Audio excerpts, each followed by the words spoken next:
सभी को नमस्कार। मैं राजेश पायलट गवर्नमेंट कॉलेज से असिस्टेंट प्रोफेसर बिन्नी साहू। आज हम बीए सेकेंड ईयर के अंतर्गत जो फर्स्ट पेपर है मध्यकालीन भारत, उसके अंतर्गत इससे पूर्व में हमने रजिया सुल्तान के बारे में पढ़ा। आज हम गियासुद्दीन बलबन के बारे में पढ़ेंगे। गियासुद्दीन बलबन का कार्यकाल है 1266 से लेकर के 1287 तक। लेकिन हम ये जानेंगे कि 1240 के बाद जब दुर्भाग्यपूर्ण रजिया का अंत होता है, उसके बाद सल्तनत पर किस प्रकार और कैसे सुल्तानों का प्रभाव पड़ा, उसके बारे में हम जानेंगे। रजिया के पश्चात 1240 से लेकर के 42 तक बहराम शाह का शासन रहा। उसके पश्चात 42 से 46 तक अलाउद्दीन मसूद शाह का शासन रहा। तत्पश्चात 1246 से लेकर के 1266 तक नासरुद्दीन महमूद का कार्यकाल रहा। देखिए, नासरुद्दीन महमूद के समय बलबन नायब ए ममालिक के पद पर रहा, जो कि एक वजीर के समतुल्य या प्रधानमंत्री के समतुल्य था। ये बहुत लंबा पीरियड बलबन ने संपूर्ण सल्तनत में रह कर के उसको अनुभव प्राप्त किया। सुल्तान से अच्छे संबंध बनाने के लिए बलबन ने अपनी बड़ी बेटी की शादी नासरुद्दीन महमूद से करवा दी। 1265 के अंतर्गत जब नासरुद्दीन की मृत्यु हुई, उसके पश्चात बलबन को एक बार सल्तनत पर अपना शासन आजमाने का मौका मिला और 1266 के अंतर्गत बलबन सल्तनत की गद्दी पर बैठा। गियासुद्दीन बलबन के बारे में जब हम पढ़ते हैं तो बलबन ने का जो सबसे महत्वपूर्ण कार्य है या सल्तनत काल को उसकी देन के बारे में हम कहते हैं तो बलबन का राजत्व सिद्धांत उभर कर आता है। इस पे मेजर प्रश्न भी एग्ज़ाम में पूछे जाते हैं। तो सबसे पहले हम बलबन के राजत्व सिद्धांत की चर्चा कर लेते हैं। बलबन के राजत्व सिद्धांत के अंतर्गत हम देखेंगे कि नंबर 1 पर है ताज की प्रतिष्ठा। ताज की प्रतिष्ठा से तात्पर्य यह है कि बलबन ने ताज की जो गरिमा है उसको पुनः स्थापित करने के लिए अपना एक राजत्व का सिद्धांत दिया, जिसके लिए उसने किस प्रकार से तत्कालीन परिस्थितियों में अपने आप को एस्टेब्लिश किया, उसके बारे में हम चर्चा करेंगे। नंबर 1 है, हम उस बात करेंगे लौह एवं रक्त की नीति। बलबन ने राजत्व के सिद्धांत को या अपने पद को मजबूत करने के लिए लौह एवं रक्त की नीति अपनाई, आयरन एंड ब्लडी पॉलिसी। इसके अंतर्गत क्या होता है कि लौह यानी मजबूत सेना का आधार लिया और आवश्यकता पड़ने पर जो सुल्तान के कार्यों की अवहेलना करता है उसके विरुद्ध रक्त बहाने में कोई कमी नहीं छोड़ी जाती है। यह लौह और रक्त की नीति निरंकुशता का प्रतीक है।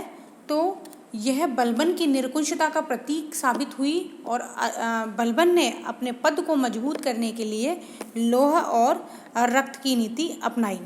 नंबर 2 है जिल ए इलाही। बलबन स्वयं को ईश्वर का प्रतिनिधि मानता था, कहता था कि वह जनता के लिए ईश्वर के प्रतिनिधि के रूप में कार्य कर रहा है और वह जिल ए इलाही के रूप में है, अर्थात वह ईश्वर का प्रतिनिधि है और ईश्वर के आदेशों पर वह जनता की सेवा कर रहा है। और दूसरी बात कि स्वयं को ईश्वर का प्रतिबिंब कह रहा है कि मैं ईश्वर का प्रतिबिंब हूँ और ईश्वर के प्रतिनिधि के रूप में मैं यहाँ कार्य कर रहा हूँ। दूसरी बात वो कहता है नियाबत ए खुदाई, कि सुल्तान ईश्वर के समतुल्य है और सुल्तान का पद ईश्वर द्वारा ही सर्जित किया गया है और सुल्तान ईश्वर की कृपा का भंडार है और उसका पद राज्य में पैगंबर के बाद माना जाता है। अर्थात सुल्तान है वह ईश्वर के द्वारा भेजा गया उसका प्रतिनिधि है, अतः जनता को उसकी अवहेलना नहीं करनी चाहिए। नंबर 3 है अफ्रीशिया वंशज। देखिए, ईरानी एक वंश है जो भव्यता का प्रतीक है। उस वंश का अपने आप को अच्छे वर्ग के, जो अमीर वर्ग है, उनके सामने अपने आप को मजबूत पक्ष रखने के लिए बलबन ने स्वयं को अफ्रीशिया वंशज बतलाया।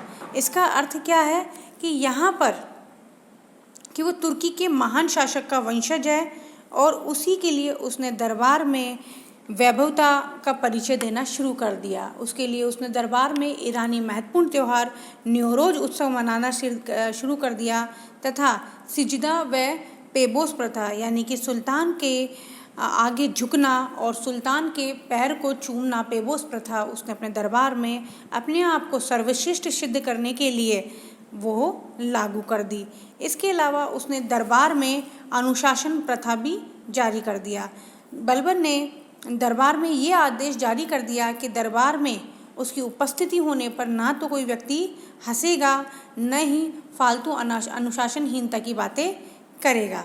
इसके पश्चात बलबन ने अपने को पद को मजबूत करने के लिए, वैभवता दिखाने के लिए अंगरक्षकों की नियुक्ति कर दी, जो दरबार में हमेशा लंबी तलवार लिए सिंहासन के दोनों ओर खड़े रहते थे। इसके अलावा बलबन ने अपने आप को पद का मजबूत करने के लिए, जनता के समक्ष अपना मजबूत भाव रखने के लिए कहा, हमें काफिरों का उन्मूलन करना चाहिए और धर्म का अधिक से अधिक प्रचार करना चाहिए। यहाँ पर काफिर, जो इस्लाम को नहीं मानने वाले लोग हैं, वे व्यक्ति काफिर, उसकी नज़र में वह काफिर है और इसीलिए मैं धर्म के प्रचार करने के लिए तुम जितने भी जनता है वो मुझे सहयोग दो। इसके अलावा बलबन ने कहा कि सुल्तान को स्वयं भी एक आदर्श रूप अपना रखना होगा और अपने चरित्र को शुद्ध रखना होगा तथा सांस्कृतिक उन्नति के लिए भी लोगों को सुल्तान की सेवा में उपस्थित होना चाहिए तथा जन कल्याण के लिए सुल्तान को प्रयत्नशील रहना चाहिए। इसके अतिरिक्त निष्पक्ष न्याय की व्यवस्था भी सुल्तान के द्वारा की जानी चाहिए। इस प्रकार बलबन ने अपने ताज की प्रतिष्ठा रखी कि वह एक उच्च वंश का व्यक्ति है। अपने आप को मजबूत रखने के लिए उसने लौह तथा रक्त की नीति अपनाते हुए निम्नांकित बिंदुओं के माध्यम से हमने बताई चर्चा कि किस प्रकार उसने राजत्व का सिद्धांत को अपनाया।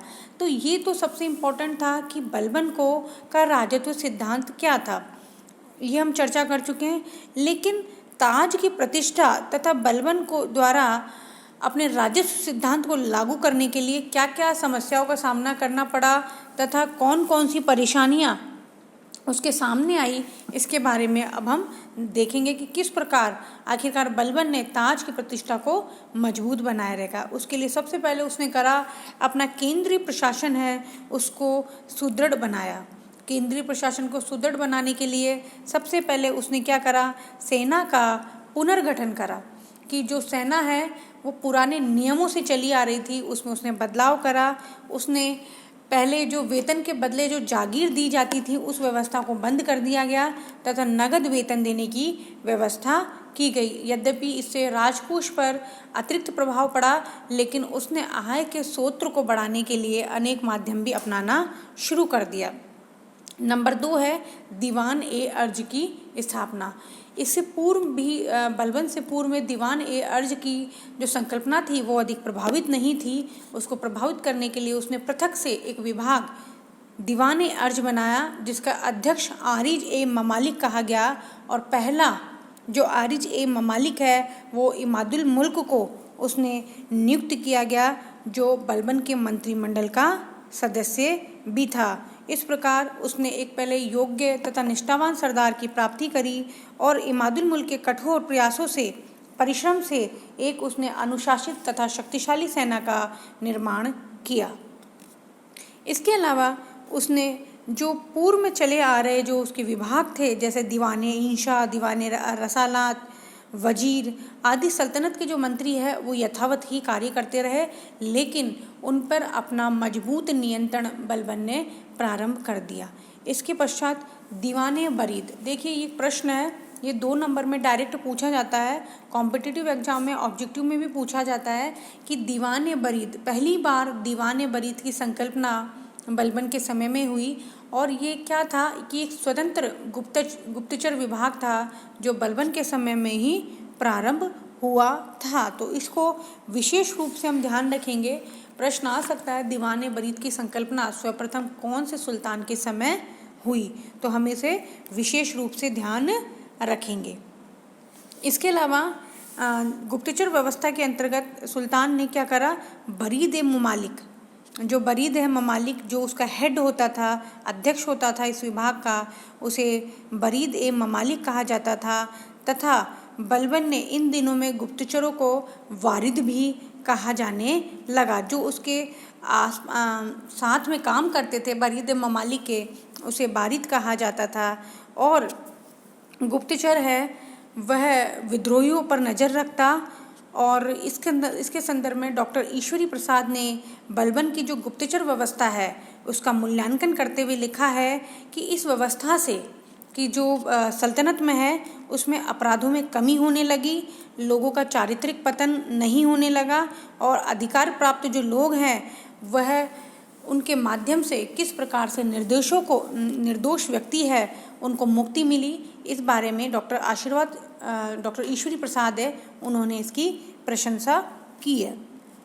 इसके बाद प्रांतीय सूबेदारों पर कठोर नियंत्रण। बलबन ने प्रांतीय सूबेदारों पर कठोर नियंत्रण प्रारंभ करना शुरू कर दिया गया। इससे पूर्व में जो इक्तेदार था या सूबेदार था वह उस क्षेत्र में स्वतंत्र रूप से अपना कार्य करता था, लेकिन बलबन ने उन पर कठोर नियंत्रण करना शुरू कर दिया और उनके माध्यम से उसने एक मजबूत ताज को स्थापित किया। अगला है निष्पक्ष न्याय व्यवस्था। बलबन के समय में निष्पक्ष न्याय व्यवस्था का भी काफ़ी प्रचलन था, या निष्पक्ष न्याय व्यवस्था के बारे में भी काफ़ी किस्से सुने जाते हैं। तो इसके अंतर्गत बलबन ने के समय के कई न्यायप्रियता के भी उदाहरण हैं, जिसके उदाहरण है बदायूं के सूबेदार मलिक बकबक का उदाहरण। इसमें हम देखते हैं कि क्या हुआ। एक बार इसकी घटना हम थोड़ा सा समझेंगे ताकि इसमें हमारा और अधिक इंटरेस्ट आने लगेगा। कि जो बदायूं का सूबेदार था मलिक बकबक, जो कि बलबन के जो सल्तनत के जो प्रमुख अमीर थे उसमें से एक था। उसने जो मलिक बकबक है उसने एक बार अपने जो नौकर है उसको कष्टपूर्ण तरीके से सजा देते हुए उसको मरवा दिया।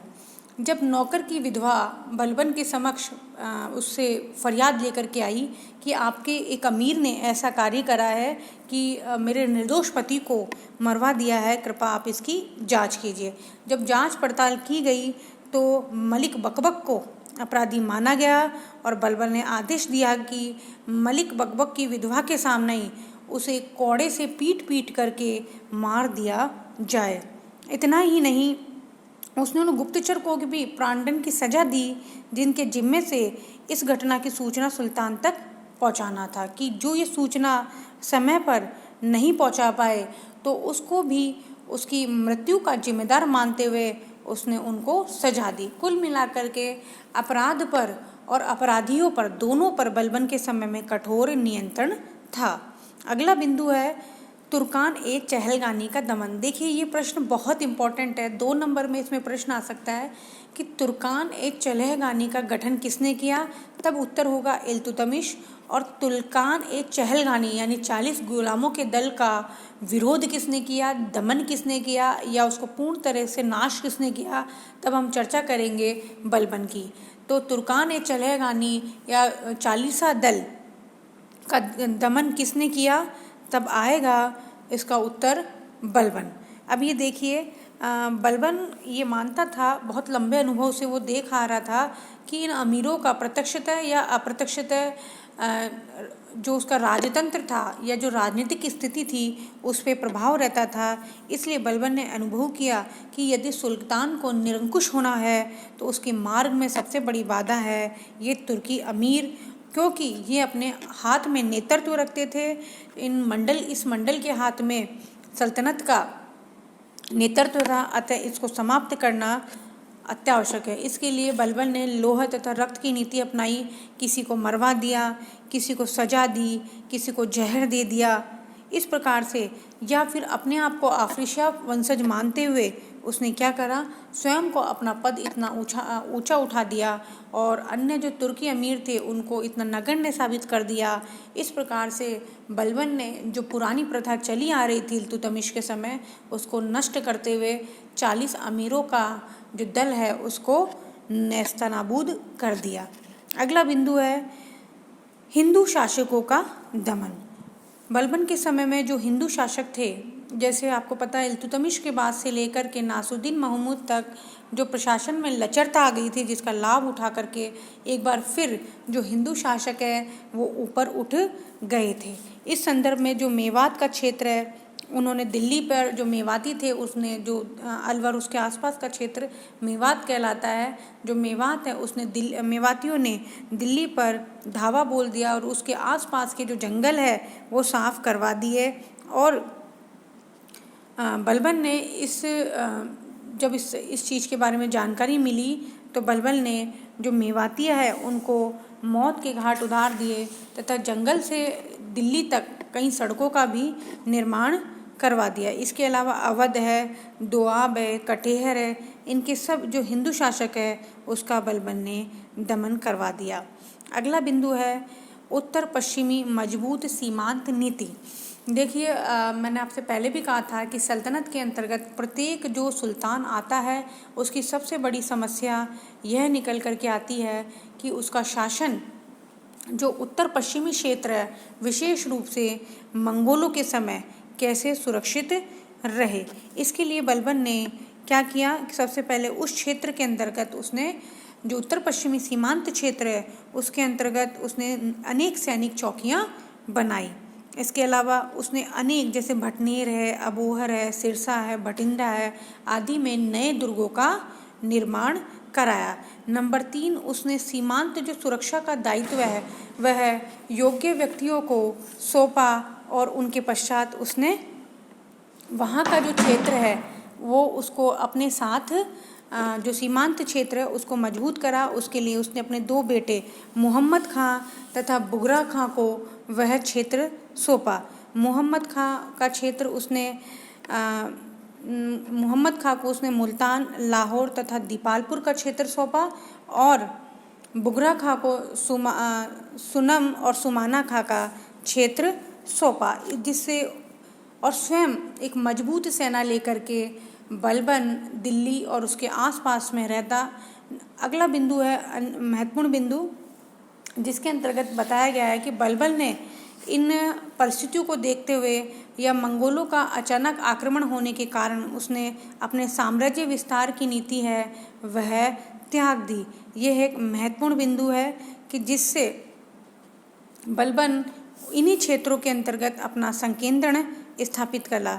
हालांकि 1285 के अंतर्गत तैमूर खां का जो आक्रमण हुआ, बड़ा भीषण आक्रमण हुआ, जिसके अंतर्गत बलबन के बड़े बेटे मोहम्मद खां है उसकी मृत्यु हो गई। हालांकि बलबन को इसका बात का बहुत गहरा सदमा लगा, फिर भी बलबन ने अपनी मजबूत पॉलिसी के कारण या अपने नियंत्रण क्षेत्र को मजबूत रखते हुए मंगोलों पर काफ़ी नियंत्रण रखा। इस प्रकार हमने बलबन के बारे में विशेष रूप से उसका जो राजत्व का सिद्धांत है और उसके राजत्व सिद्धांत को लागू करने के लिए उसने क्या प्रयास किया उसकी आज हमने चर्चा की।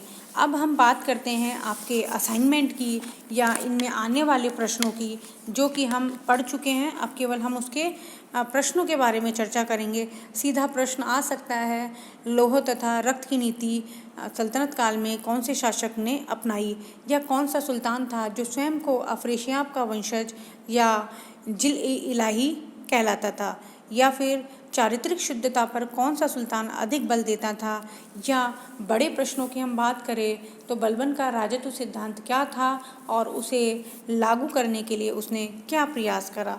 दीवाने अर्ज, दीवाने बरीद ये विभाग क्या थे, या 50 शब्दों के अंतर्गत बलबन ने निष्पक्ष न्याय व्यवस्था को लागू करने के लिए क्या करा, या तुर्कान है चलेगानी का दमन उसने किस प्रकार से किया। इस प्रकार या फिर 50 शब्दों में प्रश्न आ सकता है, बलबन की उत्तर पश्चिमी सीमांत नीति क्या थी तथा उसने उसे कैसे लागू की। इन प्रश्नों को आप तैयार करेंगे और पहले की भांति आप अगर किसी की कोई समस्या रहती हैं तो वह उसे व्हाट्सएप ग्रुप पर शेयर करेगा। धन्यवाद।